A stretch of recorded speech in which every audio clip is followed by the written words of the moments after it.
But misogynistic humor is what encourages men to form a patriarchy to dominate over women. A lot of evil has been committed in human history motivated by hateful humor that alienates women for men's self-aggrandizement. And humor is entirely subjective. And if a fat woman gets offended by me calling her fat, she should just be the bigger person. Get it?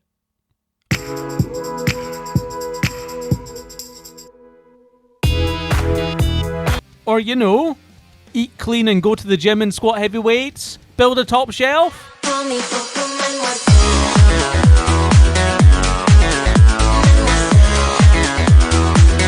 Joking about things that make you uncomfortable should kick you into gear to do something about it, not vilify the people trying to make light of the situation.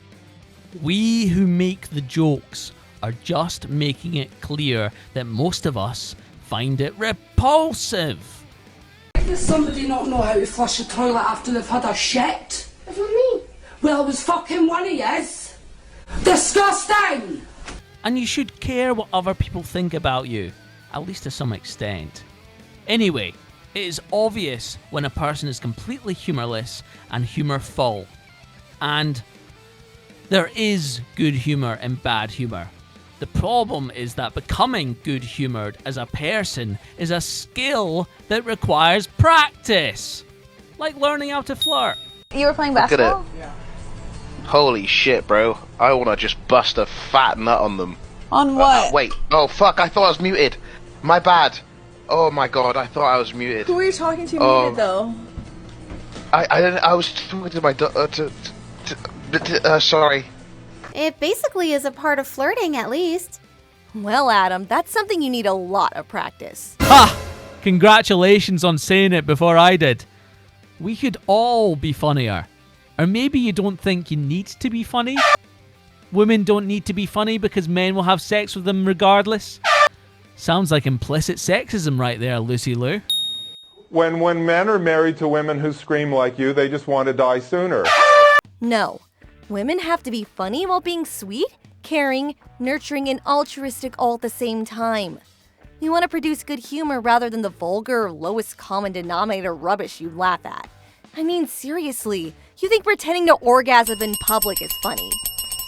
Nah, of course it's funny. It's like watching that meme of the bear that gets whipped in the nuts and he just staggers there, legs wide open like a sumo wrestler, in unimaginable pain. It resonates with the very core of our souls.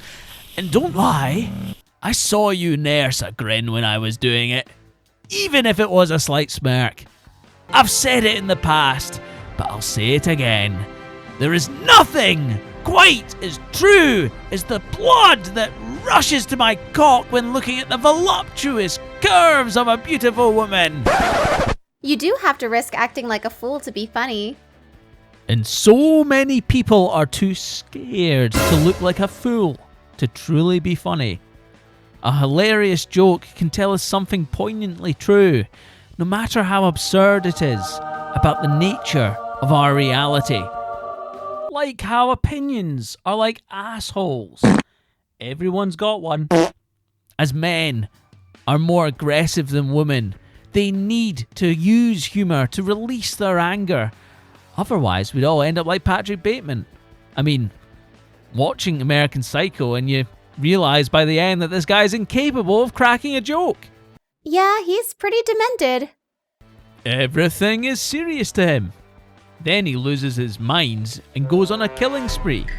Even if you're as bad as him at having a sense of humour though, it still requires participation and encouragement from women to help you become better humoured. So that's why there's this underlying pressure for women to laugh at men's bad jokes? Not that I've had to do that much around you, Adam. It's alright. I just appreciate you trying to appreciate me. Not every joke lands. The point is, if you don't stay good-humoured and playful, but instead get offended and try to police the man claiming he's being misogynistic, he never learns how to get better at being funny, and then resentment builds up, and before you know it, you're Andrew Tate. His lawyers claim whatever he says is just comedy. Wait a second! Are you blaming women for misogynistic men being hateful towards women? You could flip that and say that misogynistic men are bad at being funny. That they resort to misogyny instead of turning their frustrations towards being critical about themselves. But really, it's a symbiotic relationship between the two. The more a man fails at expressing his aggression through humour, the more he fails socially with women, which leads him to getting sexually frustrated. Then he feels the need to joke about sex more to deal with his sprawling sex drive. His sexuality, his aggression and emotions are then not being channeled into a productive force, but into hatred. He then gets excluded socially. I hope you are not talking from experience. You seem to know so much about this stuff. And that's the problem, isn't it?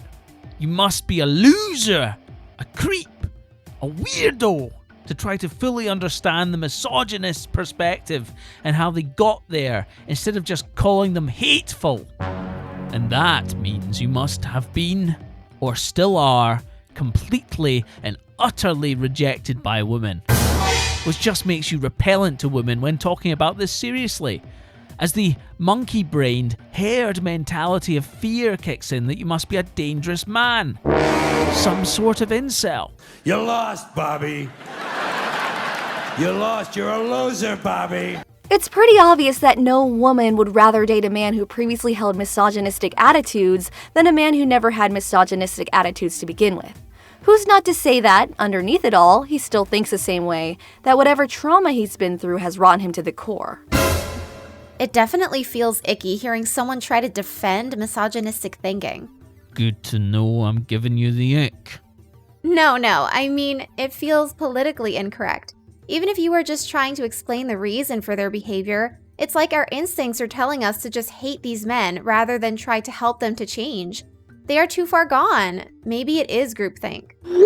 Until they do something positive with that energy. Men built the world from successfully channeling their aggression into something productive. To try and impress women? To get laid effectively.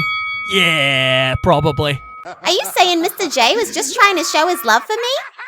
Well, no, that's different, but... Women were prepared to marry men for financial security because they held no economic freedom in the past, which then gave men power and control over women. Not every man can be financially successful as others, so you're still left with disgruntled poor men who are hateful towards women. Money doesn't magically make a man less misogynistic towards women. It can worsen it. Have you been so sheltered to not have heard of Harvey Weinstein, the Me Too movement?